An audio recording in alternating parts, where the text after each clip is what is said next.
Hi పిల్లలు, ఈ podcast నచ్చితే సబ్స్క్రైబ్ చేయండి. హలో పిల్లలు, ఈరోజు నేను మీకు చెప్పబోయే కథ ఏంటంటే ఒక మంచి కథలు, వాటినే మనము పంచతంత్ర కథలు అని పిలుస్తాం. పంచతంత్ర కథలు అంటే ఏమిటి? ఈ పంచతంత్ర కథల్లో మనకు ఉండేటువంటి కథలు ఏమేం కథలు ఉంటాయి అనేది నేను ఈ పాడ్కాస్ట్లో మీకు రాబోయే ఎపిసోడ్స్లో చెప్తూ ఉంటాను. ఒక మాట ఏంటంటే, పూర్వము సునందుడు అనే ఒక మహారాజు గారు ఉండేవారు. ఆ రాజుగారికి 4 కొడుకులు ఉండేవారు.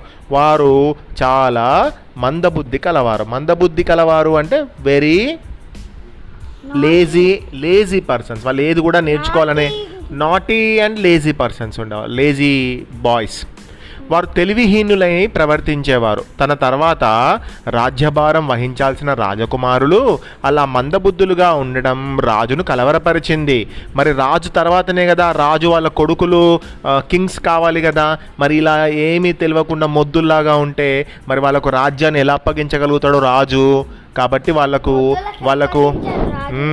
మొద్దులకు అప్పగించలేరు. కాబట్టి సరే, మరి వాళ్ళకు మంచి విద్యలు నేర్పించాలి. కాబట్టి ఒక పండితుడు దగ్గర నేర్పిద్దాము మంచి విద్యలు అని అనుకున్నాడు. కాలం కలిసి వచ్చినట్లు ఒకరోజు మహారాజు గారి దగ్గరికి విష్ణు శర్మ అనే ఒక పండితుడు వచ్చాడు. ఆయన చాలా గొప్ప వ్యక్తి. ఆయనకు రాని విద్య అంటూ ఏదీ లేదు. రాజకుమారులను విష్ణు శర్మకు అప్పగించి వారిని విజ్ఞానవంతులుగా తీర్చిదిద్దామని కోరాడు.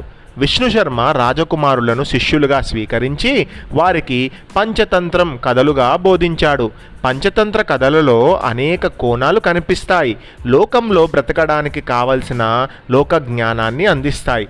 ఎన్నో శతాబ్దాల నుండి పంచతంత్ర కథలు మనకు ఏదో ఒక రూపంలో వినపడుతూనే ఉన్నాయి.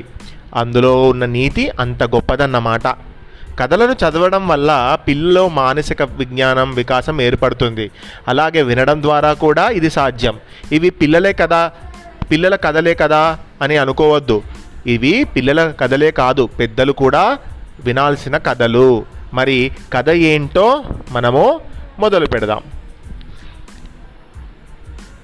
సరే, మరి ఈ కథలో విష్ణు శర్మ రాజకుమారులకు పంచతంత్రముల ద్వారా వివేకమును, విద్యను నేర్పించాడు. ఆ కథల ద్వారా రాజకుమారుల మందబుద్ధి నశించి త్వరలోనే తెలివైన వారిగా పేరు తెచ్చుకొని తర్వాతి కాలంలో రాజ్యానికి రాజులై సమర్థవంతంగా పరిపాలిస్తూ మంచి ప్రభువులుగా పేరు తెచ్చుకున్నారు. మరి ఈ కథలు ఏంటో నెక్స్ట్ పాడ్కాస్ట్లో విందాం.